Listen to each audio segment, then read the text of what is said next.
Hello and welcome back to Cardiff Central. I'm back after my family break.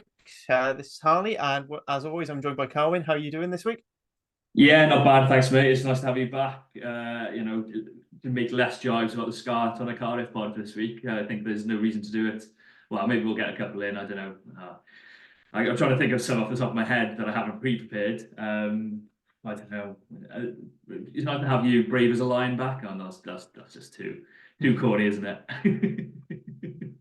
I was more thinking along the lines of I can't wait to see how Scarlet's bounce back against the pig and pallet.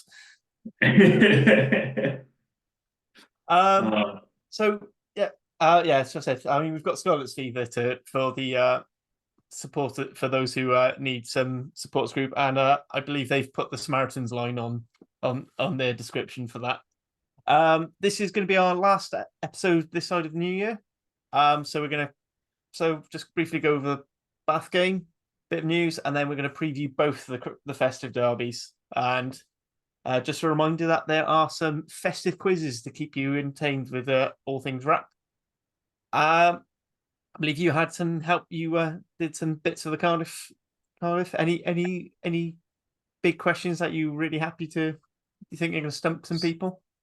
um, I don't know really. There's a lot of questions in there that there's some maybe I learned a couple of things about as well. So hopefully, for my own sanity, hopefully some other people get stumped on them.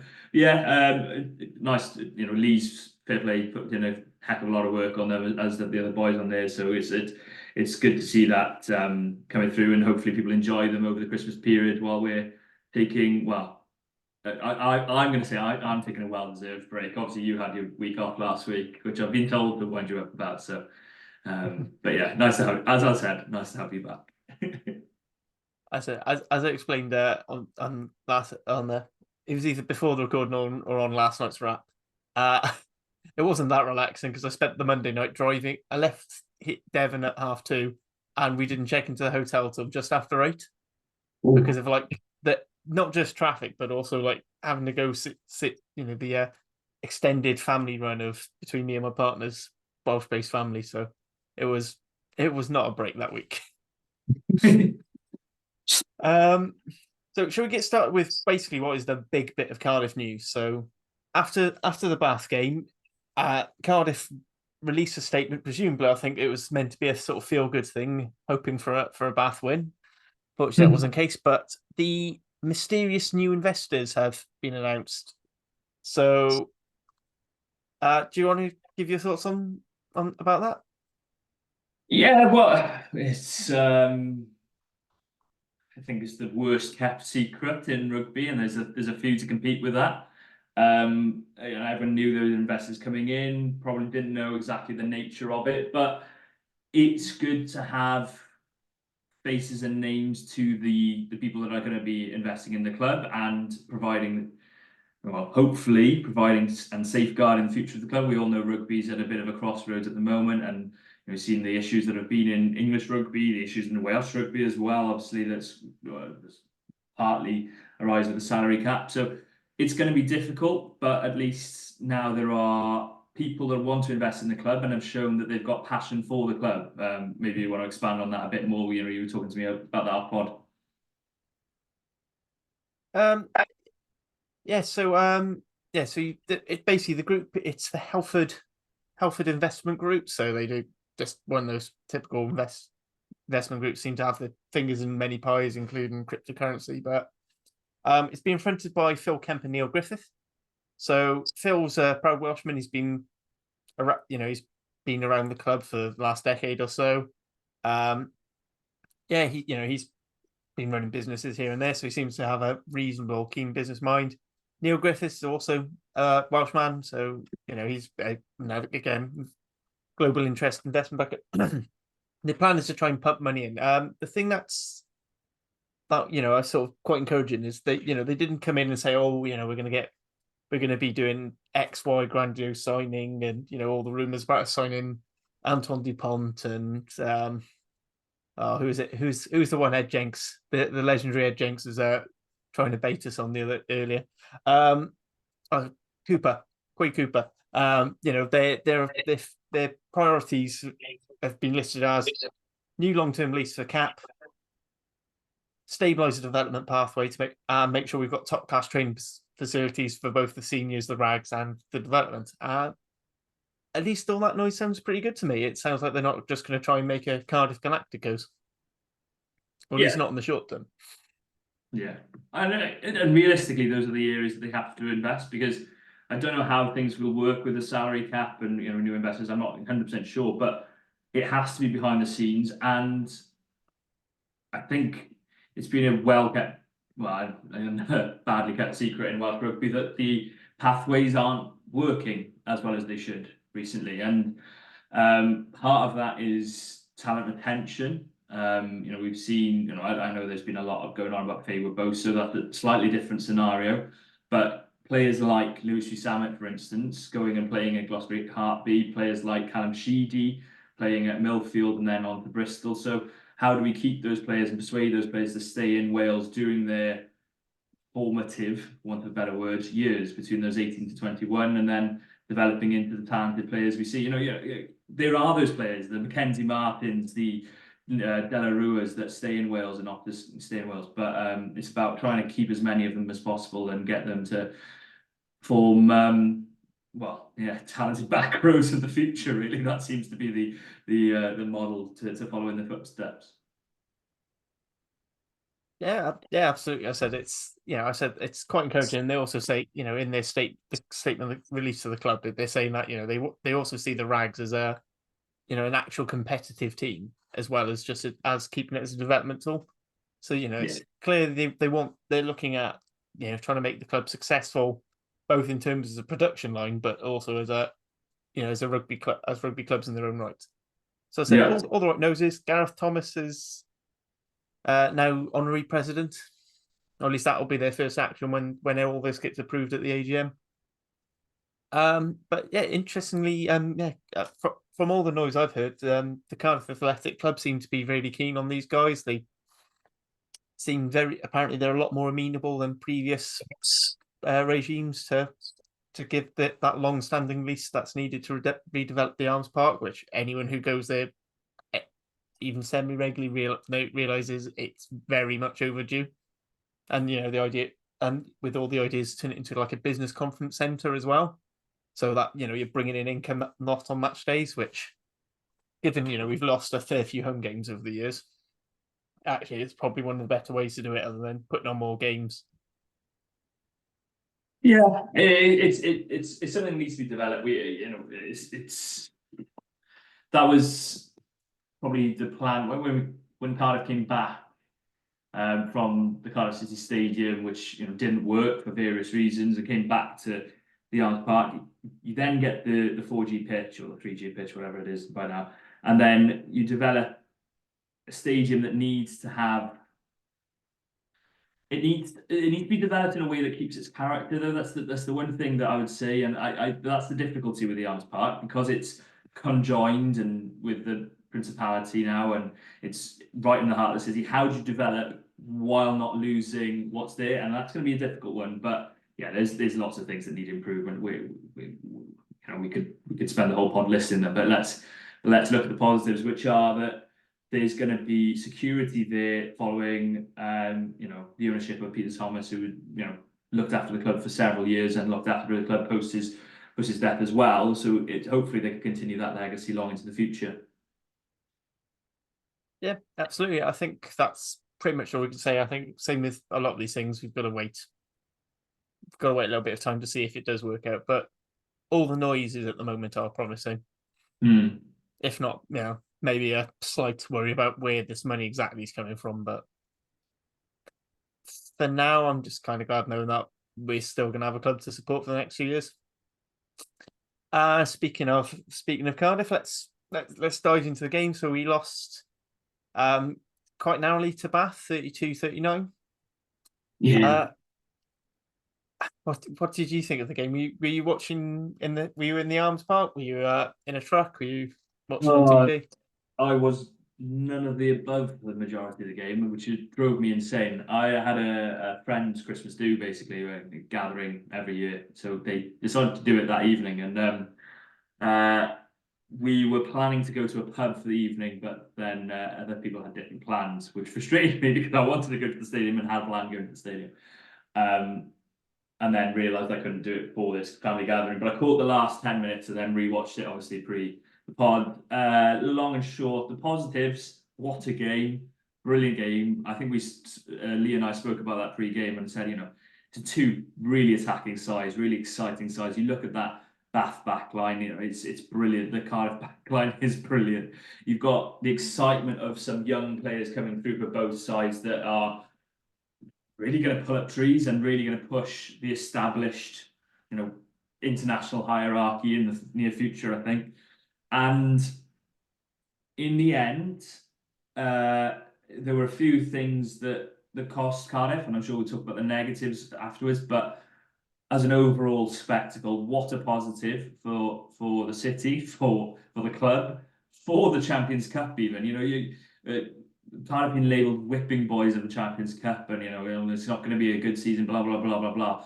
But more than showed why they're in the Champions Cup. More than showed why they've qualified. More than showed why they deserve to be there. The individual players showed why they deserve to be there. Some of those players outperformed their opponents, let alone showed why they were justifiably in the squad. So, I thought it was a brilliant spectacle. Cardiff more than held their own.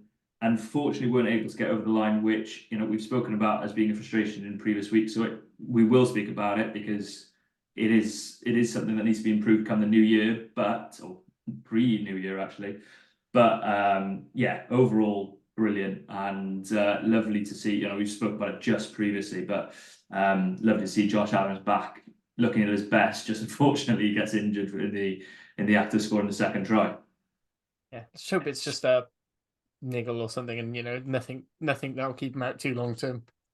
But yeah, it's great. I mean, that's only the thing that frustrates me is the season as a whole is that's only our second try. Bear in mind we're supposed to be this attacking team, and that's only our second try bonus point.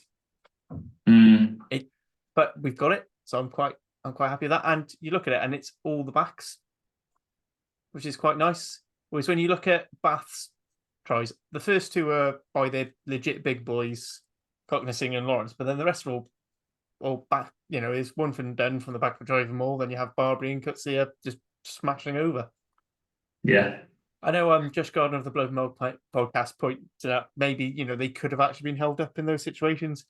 I disagree. They're very big boys. They're very good at actually smashing through and getting the ball down. It's not necessarily as easy as you think it is to hold someone up over the line. Yeah, the Barbary's tries a bit too soft for me, but yeah. The Barbary one I think is too soft, but I mean I'd say with like the Kutsia ones, it was just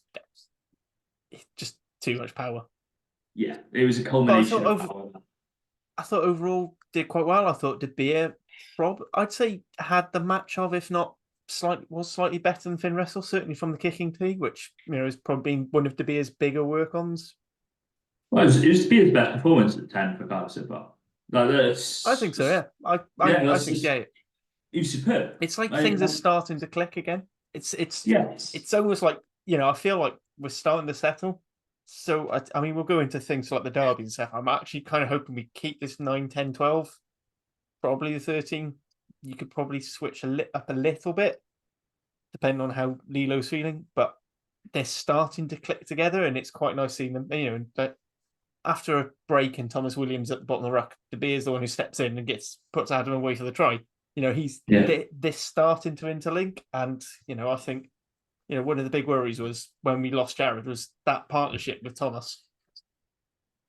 So yeah, if you're jockey, you're fully justified. I've been quite critical in the opening couple of weeks about De Beer, and I thought he was superb on Saturday. I thought he's absolutely superb. And if you're jockey for backing De Beer week in, week out, saying, okay, maybe not. I don't want to put myself in jockey's mind. I can't speak for him, but perhaps he was thinking, maybe we're going to get a bit of iffy performances to begin with. Some hot. He's going to blow hot and cold as he's learning the players around him, learning the higher level of the URC and Champions Cup. But to be fair, the last 2 weeks while he's been playing in the Champions Cup, I think he's looked really good.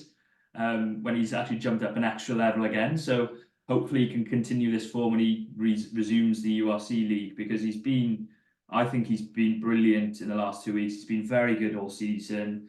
Can't really fault him in the game against Bath. I thought, a couple of brilliant breaks. It'd be nice to have a bit more support around him. I think it's the one thing, if De Beer is going to make these breaks, good to get the support. We saw that with Ben Thomas's try, when Thomas made that break, that he had options going right, left. You had Lilo and then Ben Thomas off on the tertiary line. So it'd be nice to get, the more he makes these breaks, the more people are going to expect the breaks, and then people are going to be waiting for it, and possibly having, with all due respect to Harry Millard, who's been brilliant on the wing, but having natural wingers and natural finishers like Josh Adams and how Hamer Webb started on those inside lines will help as well. One thing I wanted to comment about Ben Thomas, let's try. Please, Ben, never celebrate before the try ever again, because I was having kittens. The second I saw the arms go out, I was like, "Oh no, don't do it, please don't." Yeah, I've seen too many of those ones where they drop the ball afterwards. It's I mean, one thing for our backline, I mean, apart from probably Thomas and Josh boosting the main salary up again, I imagine that entire backline isn't on much more than what Finn Russell's reportedly on. And I'd say, that's too bad. When you're going up against teams where one player's got 20%, earning 20% of the whole squad budget, I'd say you're doing. I'd say you're only being 7 points down. And to put that Toulouse game into its perspective, did you see what they did to Quins? I wouldn't say Quins were that far off full strength. They're probably missing one or two, and I know Dino Lamb went down early, but yeah, well, people like to make controversies of that game, with Tomo Ramos's little spat with Marcus Smith. Maybe he should have been carded, in fairness, but yeah, it was the game was gone by then anyway. I mean, that's not going to win it for Quins. It showed a lot, and this bad side aren't bad side at all. So it'd be interesting. I can't remember if they do face Toulouse actually in this pool stages, but they should. They should do, yeah. Yeah, I want to see. The only one in the pool, the only team in the pool you don't play is the other one from your competition, so they won't play Quins. Of course, yeah. So it'd be interesting to see how Bath go in that game, and then I fancy them to go further in the competition and see how they go there. So yeah, it was. There were so many positives to take from the game, and a couple of players. Teddy Williams again, I thought was superb. I thought he was absolutely superb. His little tip-on pass to De La Rua, who again, first 20 minutes especially, was brilliant. I really liked that Mackenzie Martin, come 60, 70 minutes, was still offering himself. That was something we said last week. We said, I said last week, I should say, let me own it, that I wanted to see him.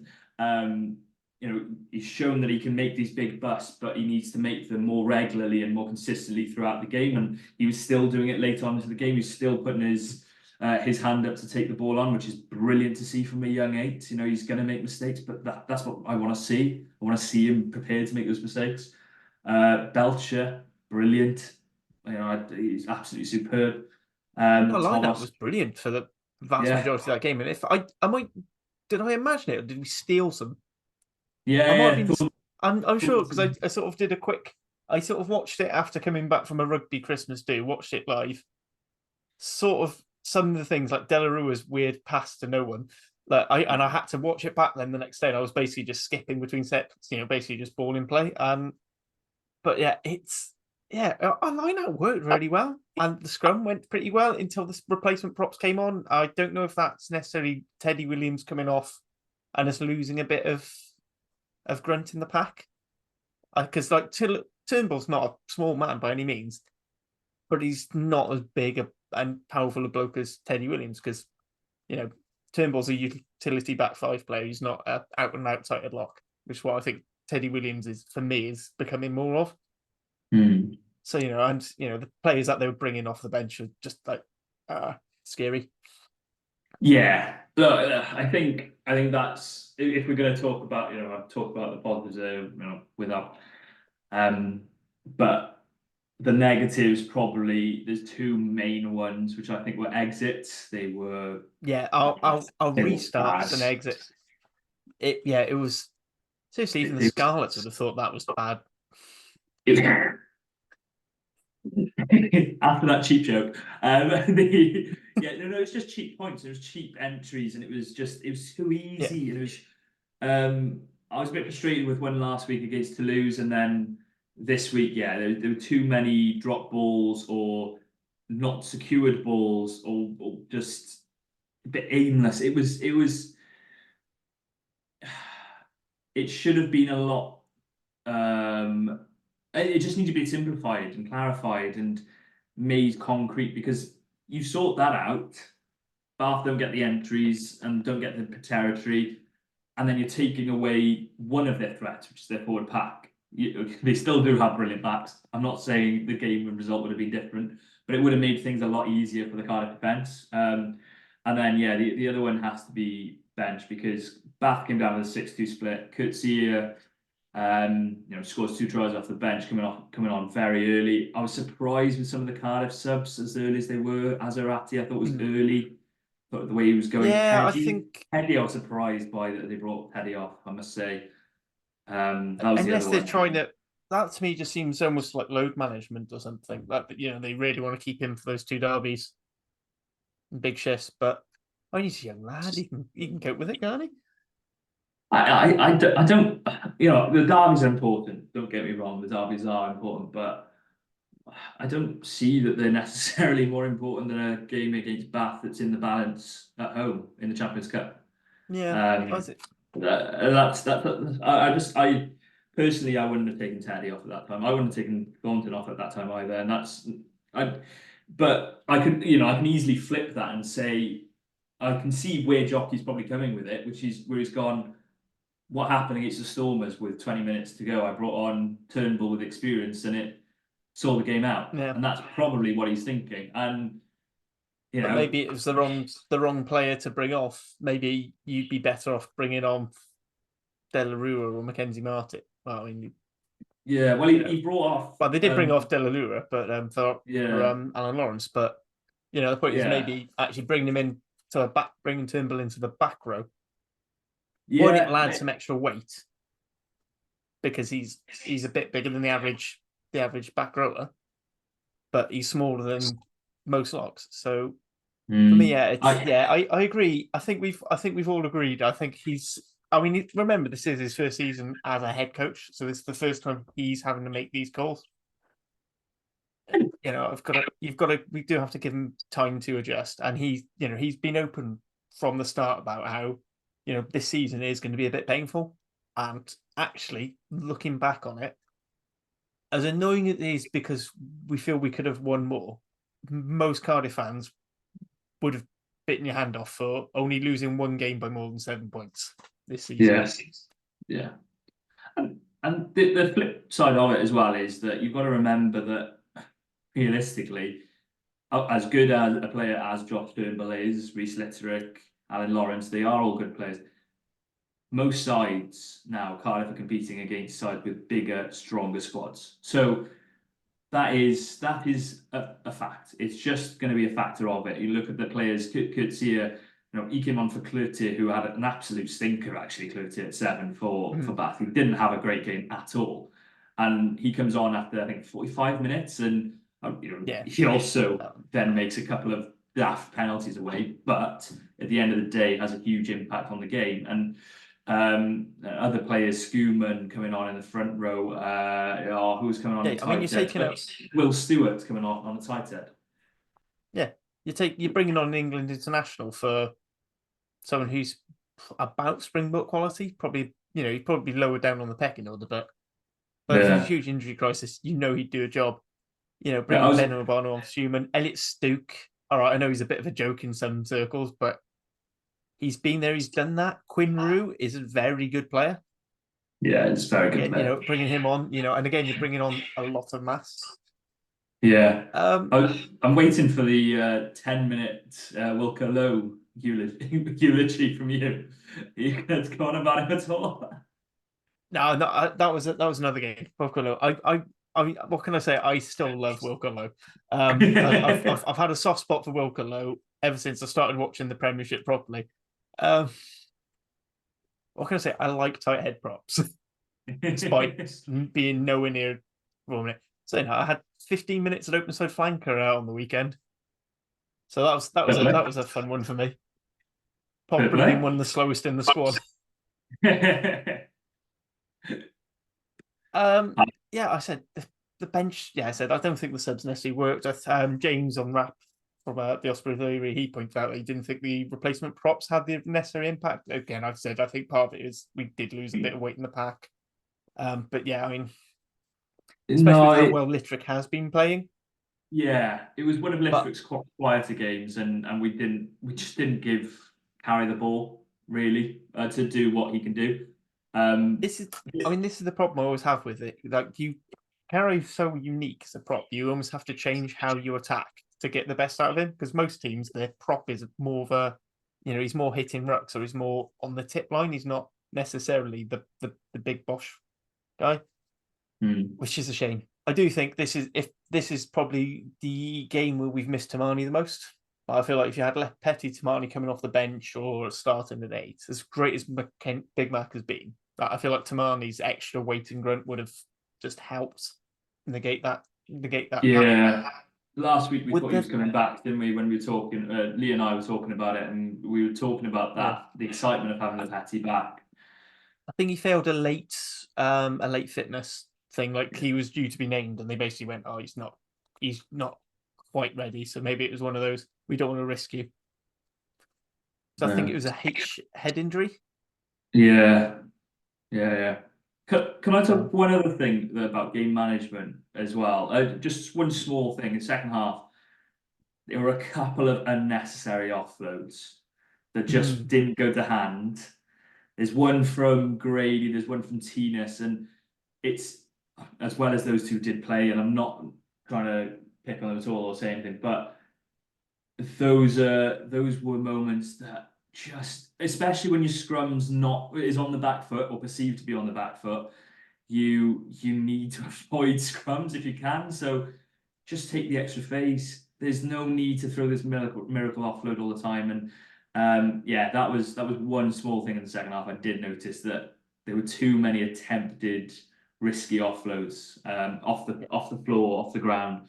Um, just cost us a little bit. especially when our ball retention at ruck time wasn't, it was pretty good. It's And good. sometimes it is just worth just recycling that phase and carrying on.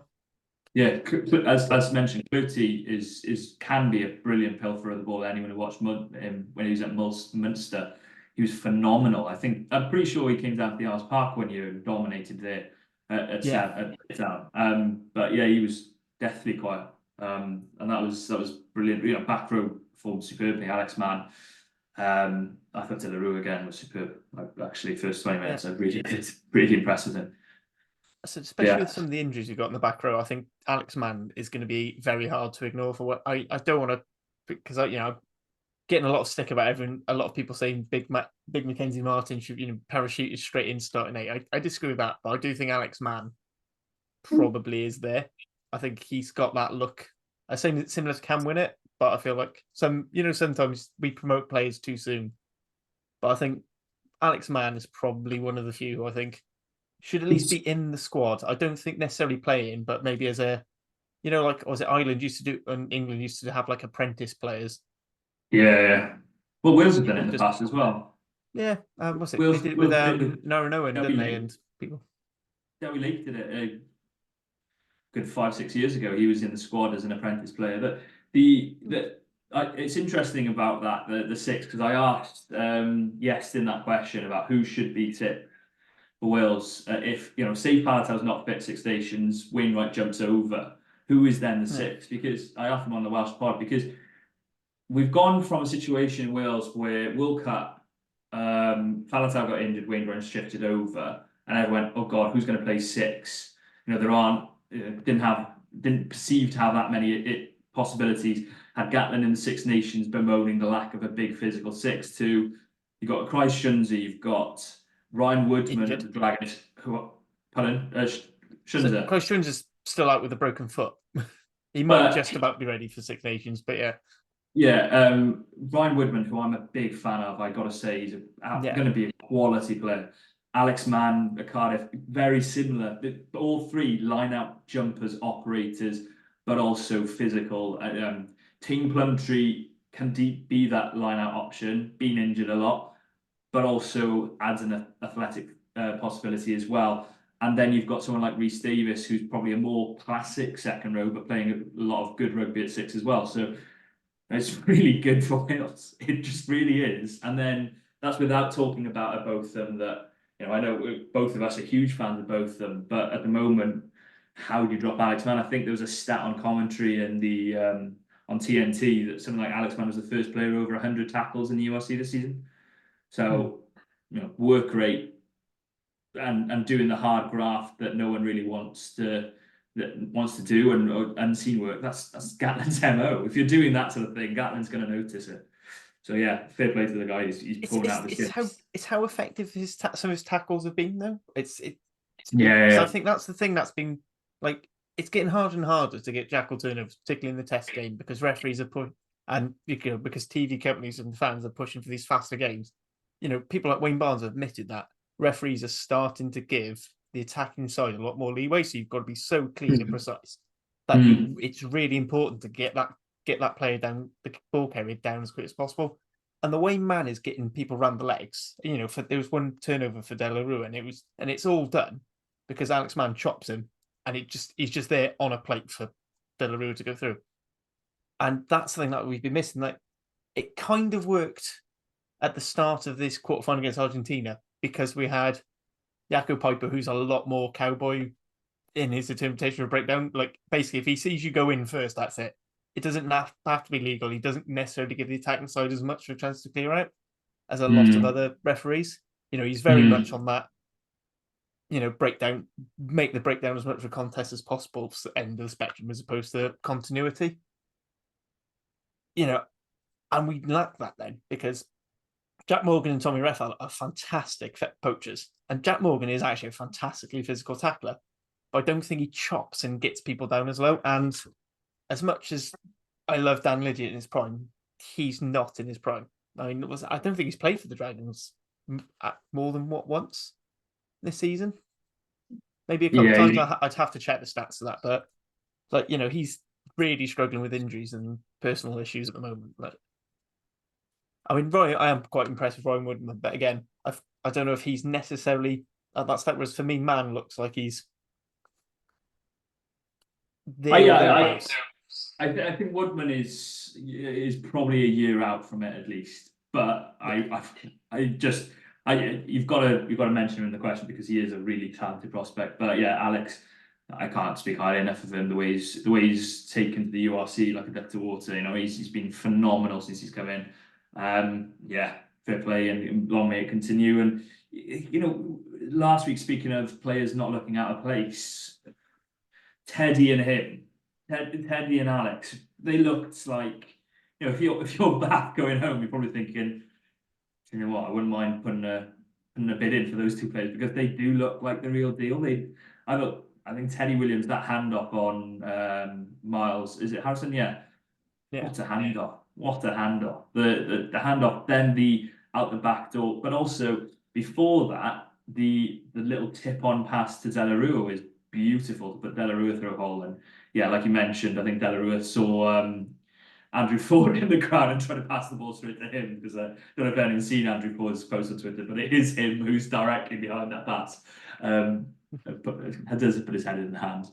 But yeah, it was but to close off the back chat, maybe what a game and a brilliant performance all in all, and just unfortunately didn't go the right way. But yeah, I don't think it was a performance that you can't say anyone let the side down, can you?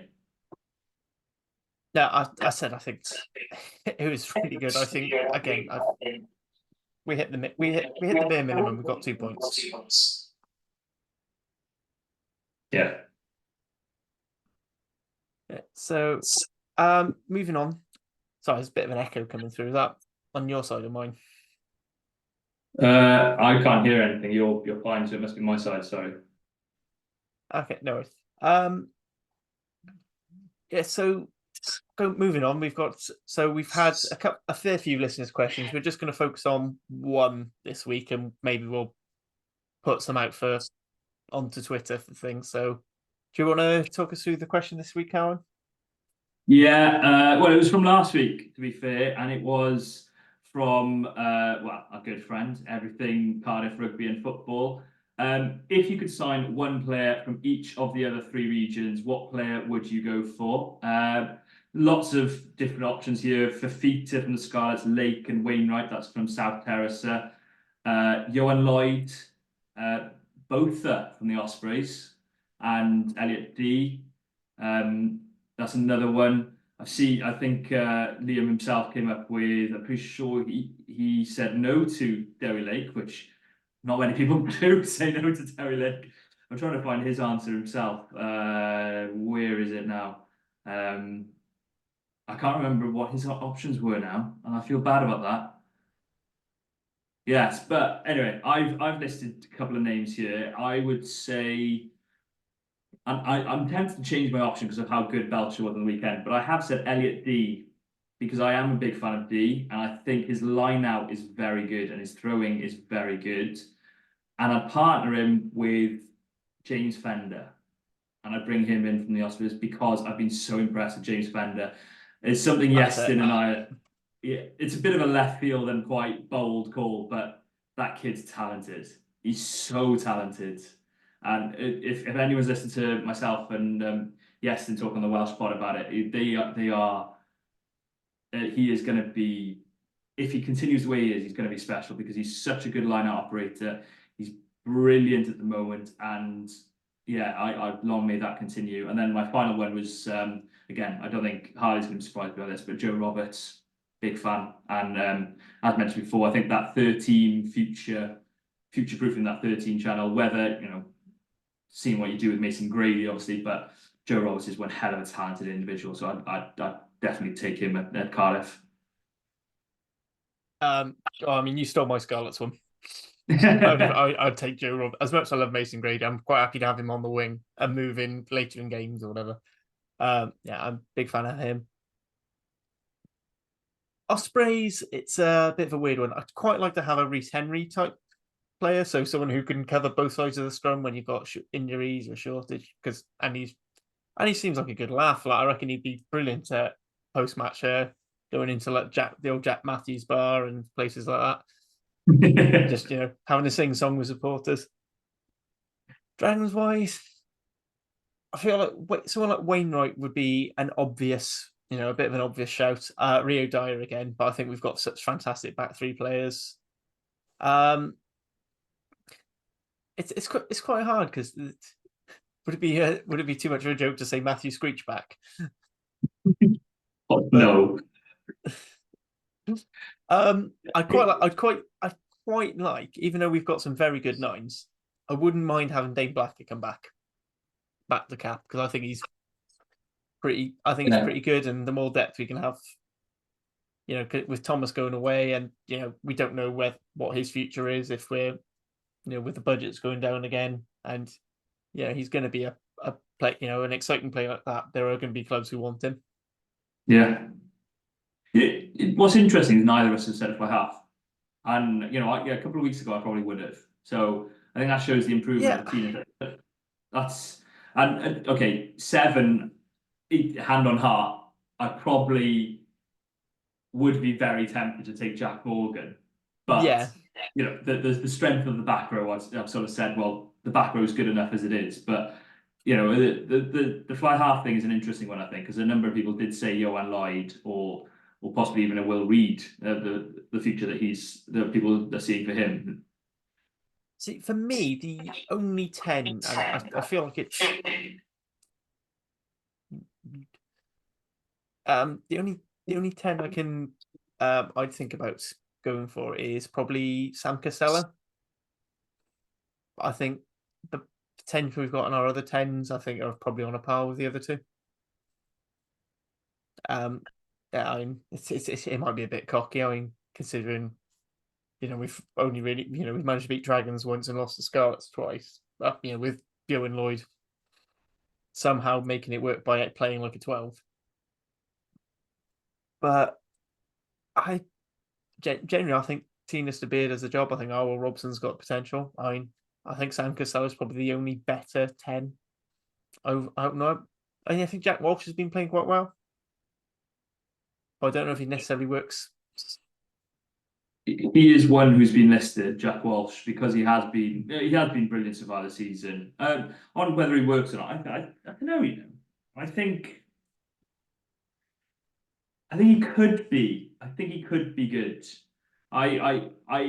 It's he likes to run the ball, but yeah, I don't see a reason to drop Genius at the moment the way he's playing. I think he's playing really well.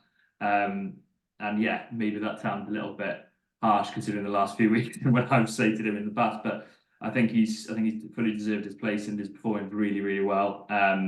So yeah, fair play to him. Another name that came up was Aneurin Owen at the Dragons, Yeah. which is an interesting one. I can see that. I think he'd fit in quite well, but who do you pick him ahead of? Do you pick him at 13, which he doesn't tend to play, or do you pick him at 12 ahead of Ben Thomas, which would be a bit of a surprise, perhaps? Yeah, that's the thing. That's the thing. For me, it'd be if you were picking him, he'd almost be as the backup guy. Which, to be fair, squad depth is important, and actually having a player of that quality as your backup is pretty exciting. And then is that when we're looking to get? But I said I think for me, if we were going to strengthen the centres, which we probably need to do, I'd say Joe Roberts at 13 is probably the better way to go. Because as much as I love Halahola, I don't think when he's been playing at 12, he's looked all right. But when he's been looking at 13, I think he's been caught out a bit. I think a large part of that is he's had a lot of really hard injuries, and maybe he's not able to use his pace and his stepping as much as he used to. I feel like Lilo's. Going back to the Bath game, I thought Ray Lilo was overall better than Ollie Lawrence. Lawrence may have gotten the score sheet, but Ray Lilo made two of those tries, and I think defensively was a lot better. Yeah, I do agree. I'm not a big fan of Halahola at 13. I was just having a look through. It was everything Cardiff Rugby and Football who said Jack Walsh and Aaron Owen and Bear Fita. So yeah, but there's the theme was hooker and second row perhaps is a theme, but on the weekend who needed this hooker or second row? So I don't think Cardiff needed it with the quality of lineups as we mentioned before.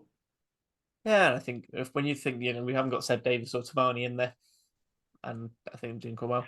I think someone like James Fend would be great. It's an interesting you've gone for one sort of the up and comer as opposed to like the more established. You might be tempted to go for a Beard or a Rhys Davis. I like Beard. I do like Beard. I know he gets a lot of stick. I just really like the look of Fender, the way he started. After he did have a horrendous 10 minutes against the Sharks up in Twickenham. For the first 10 minutes in that game, he was awful, but after that, for 70 minutes, he was phenomenal. So I like the look of him and hope he can continue the way he's going. Yeah, absolutely. So I said we're gonna break. I said this is gonna be the last episode before Christmas, so we're gonna throw both the derbies into a pot together. So Boxing Day, we're playing the Dragons in what I consider the worst game of rugby on the calendar, because I hate Cardiff versus Dragons. It's always a horrid game where we somehow win despite not deserving it, and I feel like we're going to lose the whole time. But on the positive, to be more positive, as is my one of my key work on notes I've picked up from feedback. We basically sold out cap. I was thinking maybe I was ignoring with a cheeky. If it wasn't for the fact I've agreed to play a game of rugby on Boxing Day, I was tempted to go to just sneak up and down. But it's going to be sold out. My usual spot in the southwest terrace is gone. The north terrace is sold out. I said it's got to be good.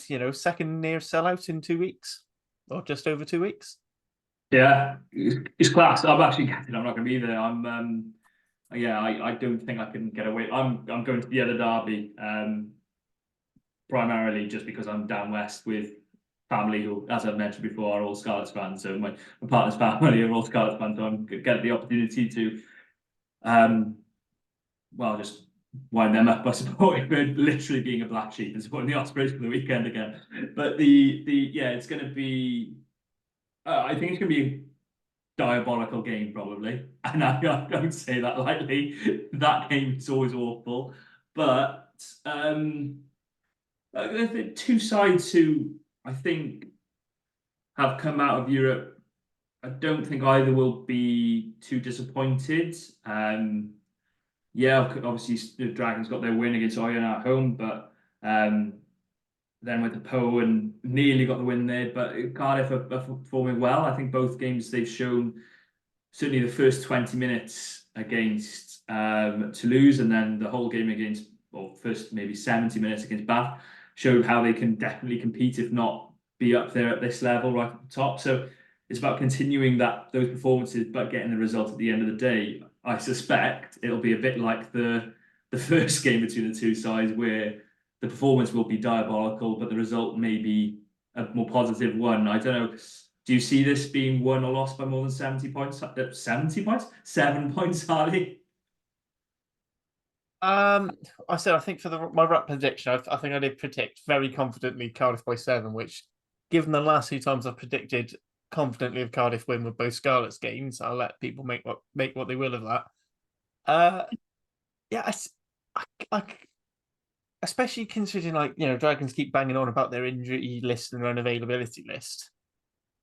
These are in theory we should be in a better place. I think we've got overall more like our sevens, probably the worst of our the worst position we're in terms of injuries and suspensions. Yeah.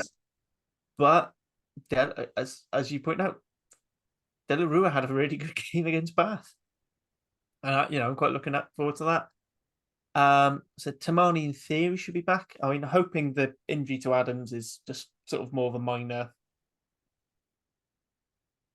thing. But then Hopefully a dead leg. Nothing muscular, yeah, hopefully just a but dead even then, leg. if you start Hamer Webb, I think he's done nothing wrong in the Cardiff shirt. I think No. he's looked really good. Yeah. So I mean, I'd be tempted to give him. I think he's probably earned to start outright anyway. Yes. Yeah, as I said, I'd like to keep Williams, De Beer, and Thomas, injuries aside. Yes, I'm going to agree.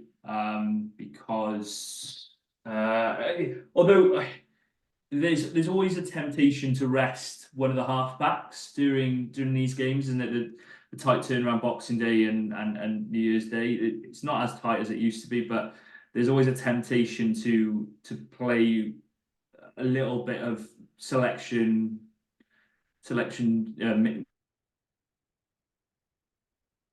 mixing it up and trying different players. Maybe an Ellis Bevan at 9 if that happens. I'm not disappointed at all. I really like him.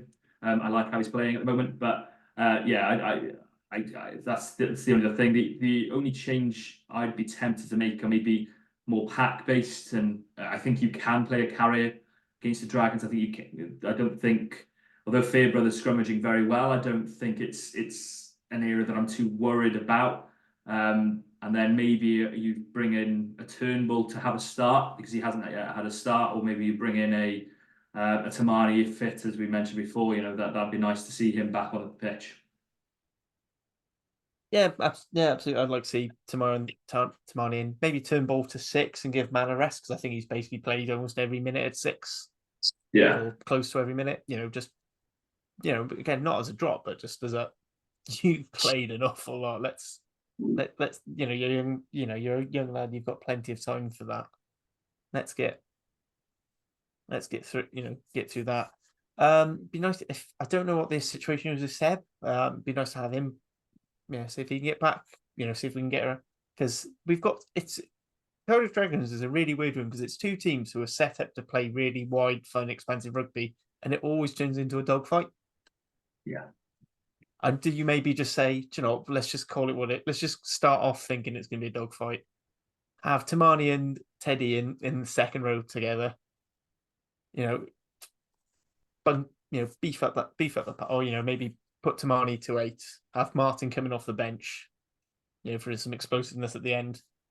Sort of grind them down as much and then open up. But that won't happen. It'll be weird and open, expansive, and then the subs will come on, and then it'll turn into a dogfight the way this game always goes. Yeah, I think I'd rather keep the halfbacks, but maybe actually change them. So actually use the bench halfbacks, just to give them a bit of time. So then when you've done that 6-day turnaround for New Year's Day, because saying that I don't think the Boxing Day to New Year's Day derby's too bad. I think the worst one is going to be for that next round of Europe, which will be I believe the Saturday. We're believe away to Racing. I can't remember which round the Queens and Racing games are. If I was more prepared, I'd check. But I'll quickly have a look. But yeah, I think you're right. I think that is going to be quite a quick turnaround because the way the games are going at the moment, you've got the only reason I'd be tempted to sorry, actually you're wrong. We'll after all this, you've got a 12-day turnaround after the 1st of Jan game. So it's a week off. The week off before. Okay. Yeah. So after all that, is there a week off before and a week off after then? I remember seeing like a week off after Europe, but yeah, there is. Again, maybe I've got it. Yeah. So well, there's more than a week off after Europe, but depending on results. But yeah, the situation at the moment is that obviously they got that week off after the New Year's Day game, so perhaps this is the one where you rotate a little bit. Yeah. You mentioned that 4, 5, 6, 8. That's the one where I think I'd quite like to see a bit more of a gnarly side, actually. Yeah, bring Tamani back at 8, maybe. Again, we don't need to repeat it, but nothing against Mackenzie, nothing against Man. Maybe bring Turnbull back for his experience and know-how of dealing with this Boxing Day turnaround, and then you keep with Teddy and if you stick with Thornton or bring Sent back, I'm not bothered either way. I think both have been playing well so far this season. So yeah, that's it's a good side. I think that's an exciting side that will go out and get the result because yeah, like I say, it should be a Cardiff win, I think, and it should be a Cardiff win by 7 or more points. Knowing the way these games go, it'll probably be 4 or 5 points the other way, and maybe knowing our predictions. It'll be a last minute try, and it'll be controversial for something or another. Yeah, knowing our predictions, it'll be like 45-42 now. The way that these our predictions have gone this season, but yeah, I think Cardiff should win that one. Yeah, and get themselves over the line. Yeah, and moving on to the second derby, Cardiff versus Ospreys. Ospreys home game at the Brewery Field on New Year's Day. I'll be honest, this is a game that always shits my pants because Ospreys are a team that. Wait, the way I described it on Rap is the way Ospreys seem to always beat Cardiff is they pulverise them in the pack, and then it just doesn't. And then the backs just don't get an opportunity to do anything. And then they make the most of it, which is effectively, seemingly, how we've been trying to play the Scarlets the last two seasons, but not work, but only just about managing to beat them in the scrum, and that's it, really. Not making the most.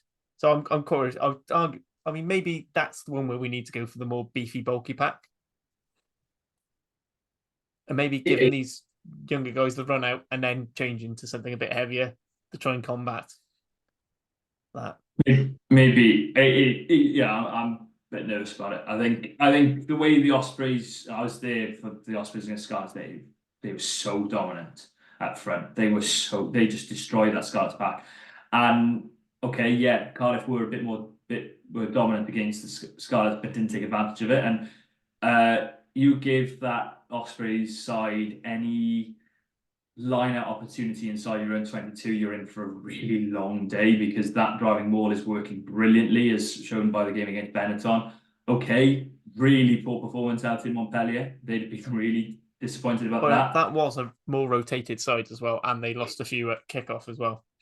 Yeah, the losses at So kickoff in were fairness big. to them, well, Yeah, the I would losses say at fair. kickoff were big, but I'd also seen that rotated side perform really well out in Benetton and only lose by 5 points. So I would have expected them to perform better than they did, and maybe that's harsh, but the losses at kickoff were probably the biggest part of that. But seeing how many of those are fit, they have lost a couple of their big players. Whether Morgan Morris is back, whether they've lost Max Nagy, who was brilliant start of the season. A couple of other Kieran players that, Williams. pardon, Kevin If Williams, Kieran yeah, yeah, Williams isn't fit, they basically lose any real direction and attack. Not necessarily in terms of yes, directing the attack, but he's just a focal point for them to make meters. yeah. He's that punch. It changes their game entirely because they then bring in Owen Watkin to 12, who phenomenal defender Owen Watkin, but you know has one trick in attack as far as I'm concerned, and doesn't really offer the same punch that Kieran does. Um, I I think it's interesting how they go on Boxing Day against the Scarlets because on paper that Ospreys side should win, considering the way that the Scarlets have been going recently. And I know we took the mick at the start, but it wasn't. It was pretty worrying how they lost to Blackline at home, and maybe we all underestimated Blackline, but still not the result that Scarlets would have been hoping for. And there's talks of upheaval at the Scarlets, so if they can get a win at home and comfortable win, which is what I'd expect, then they're coming to face coming to the Brewery Field or going to the Brewery Field, whichever way you see it. It's probably halfway, isn't Meeting it? in the middle at the Brewery Field. Yeah. So yeah, I hope the Brewery Field is packed. That's one thing I will say because I do particularly like the Brewery Field. I've got a bit of nostalgia for it, but hopefully it's a classic of a game, and I can't choose that one. I can't pick that one. My head favours the Ospreys. My heart obviously says Cardiff, but I do think Cardiff can win. That's and there have been previous seasons where I've seen going up against an Ospreys pack and thought, oh, can't compete with that pack. And this season, I do think Cardiff can compete with the pack. So that's a positive from previous season to think. I think that's one thing that the Bulls and the Stormers games, give us. Actually, even to be fair against Bath, who I know they outmuscled us eventually, but there was enough parity for us to do something in the backs and to try and get something that way and break. We at least had enough parity to win our own ball and get the ball away. So I think it's a bit better. I can't remember I can check what I said on rap. Rap I said Ospreys by 12. Now I slept on it. I feel, and I haven't got James bigging them up. I feel like actually that might be a bit harsh, and maybe it's probably more like Ospreys by like 3 or 4. Yeah, I'd have said Ospreys by 5. If I was a betting man, I'd put them 5 points advantage. But I really think that could go either way, and that's going to be a bounce of a ball game. I think it could be Yeah, messy, could be wet, could be horrible. Brewery Field is known for not being the not being the cleanest of pitches at times, so it could be that could be an interesting one, the way the ball bounces and everything. So yeah, I'm gonna see the Ospreys are favourites for it, but Cardiff could well I win. think that's going to be a game where we're going to have to use the likes of Alex Mann and Teddy Williams and Rory Thornton. They've got to be going up every line out again on Ospreys ball because I think we'll struggle to contain them in the maul. We're going to have to disrupt the source. So I think we basically have to stop them having and put pressure on Derry Lake. I think that's going to be the way. That's going to be. I mean, they're definitely going to be putting pressure on us and on our own ball because that's basically was it they got a try and a yellow card out of us at the equivalent fixture last season at Cap.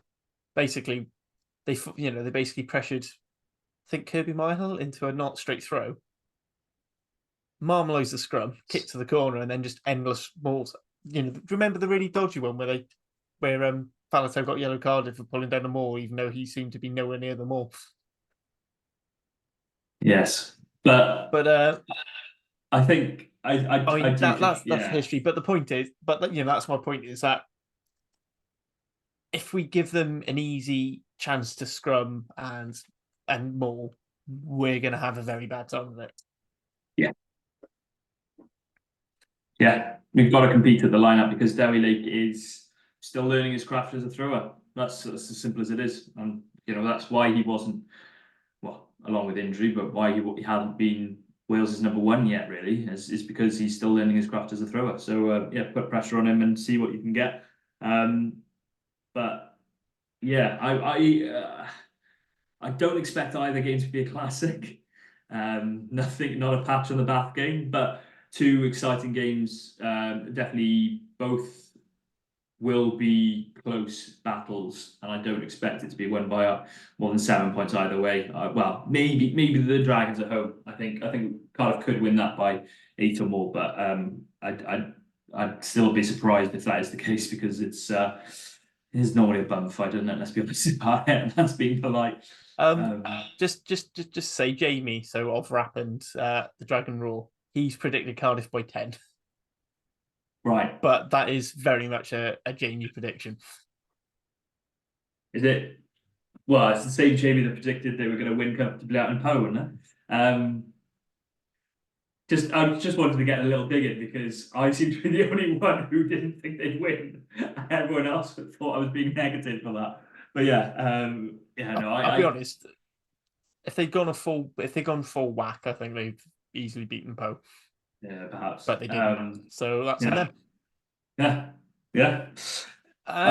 So this, so just wanted to ask a quick one actually. That on the derbies, if you're thinking Wales selection around the corner, which is I think 16th of January is going to be selection day.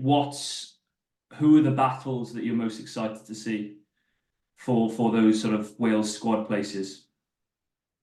I think with Kai Evans being back, I think him versus Winnett's going to be quite an interesting one.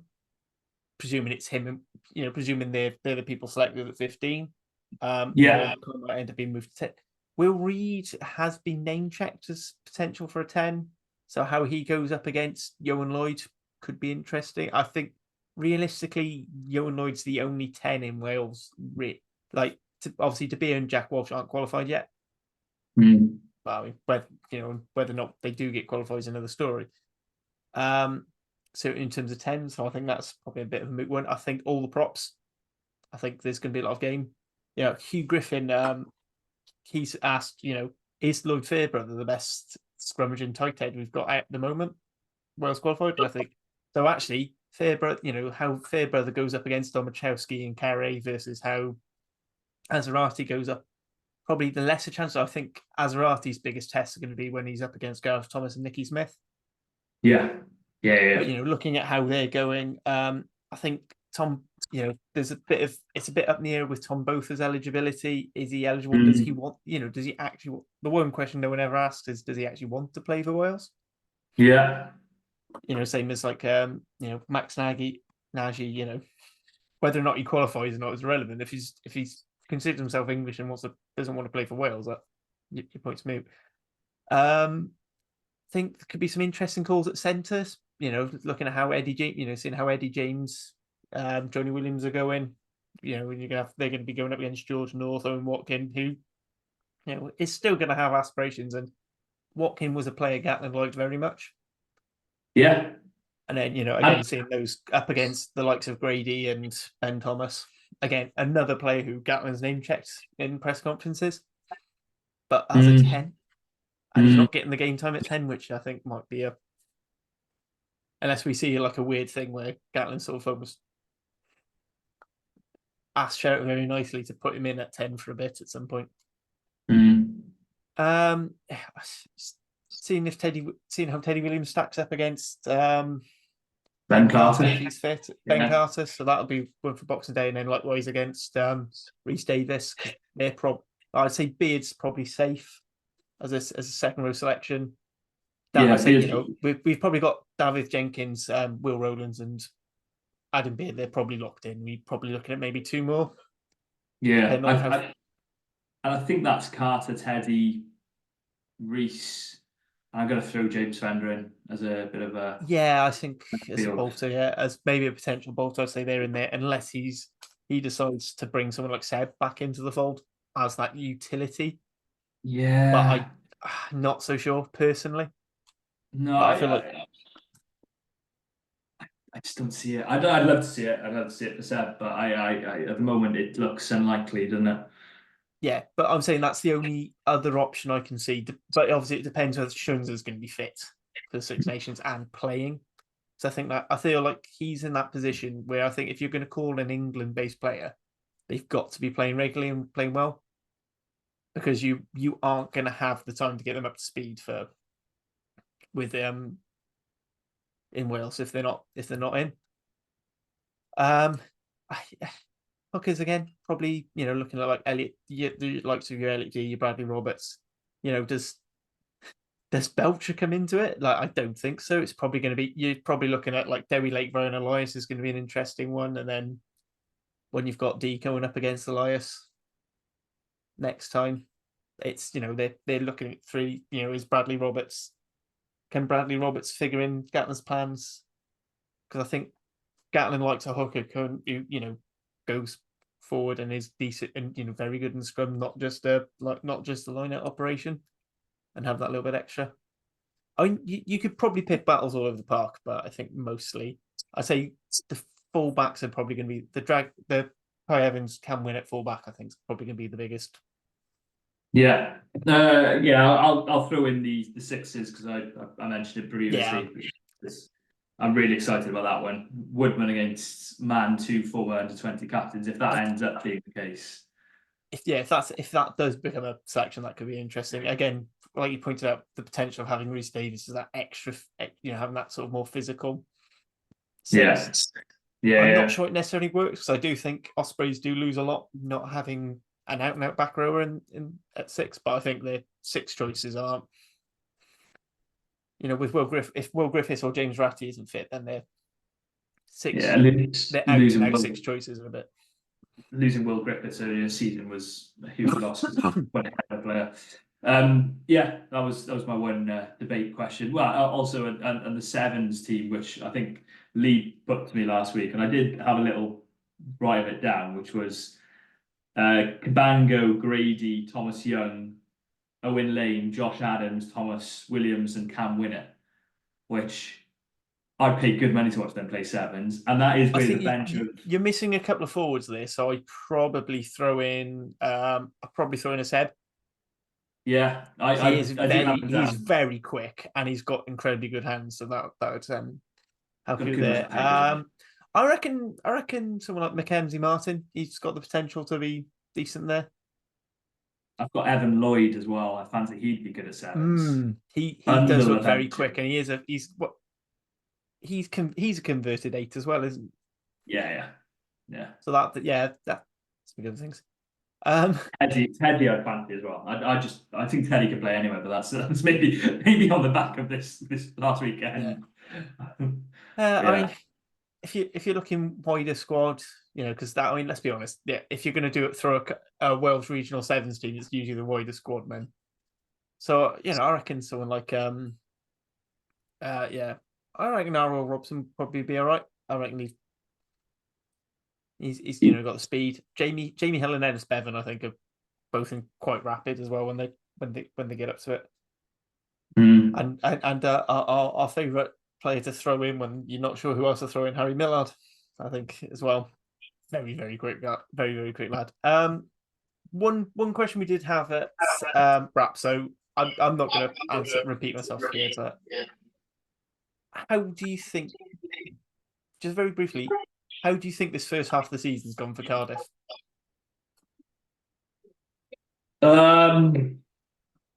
It defeats that sort of. Are we grading it, or what are we doing? Because it surpasses that must do better grade, because it's much better than that. It's the approaching. There's definitely the seed of brilliance there, and that's the most positive thing. I think players that have come in and starred. We've gone on about all this pod, and I don't need to repeat them again, but. There's the shoots of brilliance, there's the moments of brilliance, there's the big wins, and there's the frustrations that are almost, I think they could be good for the future, they're almost making sure, right, there's still work on, still not getting it over the line in these areas. So long term, there's no risk of Cardiff becoming complacent over this season. I think it's shown that you're saying that it's a Cardiff side that have the possibility to win a lot of games and can stay in games and compete, whether it be a fast-flowing game, whether it be a tight, compact game, and that is brilliant to see. It's just about getting a bit more experience in some of these players, getting a bit more minutes, getting a bit more knowledge of how to get over the line, and then it's one hell of a team. And that's really exciting to say, because start of the season didn't think Cardiff would be as competitive as they have been. Didn't think they'd have a win against the Stormers. Didn't think at the week of the game of the Stormers that they'd have a win against the Stormers. So, and did I see the performance of the first 20 minutes out of Toulouse? No, not a chance did I see that. So I was really impressed with that, and against Bath as well. So yeah, I'm gonna say, of the four regions, and possibly Ospreys being the one that you say have done what you'd expect mostly, as in they've shown on paper the side looks good and has performed well at times. I think Cardiff is probably can be the second happiest of all the regions, and I think for the future looks even stronger than some of the other regions. So that's the biggest positive I think I can say. I'm gonna be really mean now and tell you Lee gave us 3 words. Oh, sorry, you did say concise, didn't you? It's fine. If you want, I'll just get. I will reiterate. So my 3 was better than expected. I think it's fair. It could be better, but I think given the state we were in at the start of the season, I feel like we've exceeded expectations. People are talking about Cardiff like not getting a win at all, and just languishing at the bottom. Whereas I feel like we're sort of respectably in the middle of the URC. Given our European pool, I think we did quite well. I think we've done quite well with the games, especially in context of other results. If I can have 3 disassociated words, I'd probably say something like frustrating, shoots, and what was I going to say? I had it off the tip of my tongue and it's gone. Performances. The performances have been good. Yeah, I think that's fine. I'm guessing for shoots, you could take that as either shoots their own foot or green shoots emerging. So I'll let listeners and viewers. So just a reminder, we're in to like and subscribe. Like the main rap account, that's Twitter account at Rap Podcast. That's now, well, last thing we heard is only 5 from 1,000 followers. Check out the YouTube channel where you can watch us in person. Plus, we've got all the festive quizzes to keep you on. Hopefully we get some more views than any of the other regions. I think Welsh Rugby Pod and the general URC are going to be the main quizzes people go for. But apparently we're doing much better than Ospreys, so let's beat the other 2 regions as well.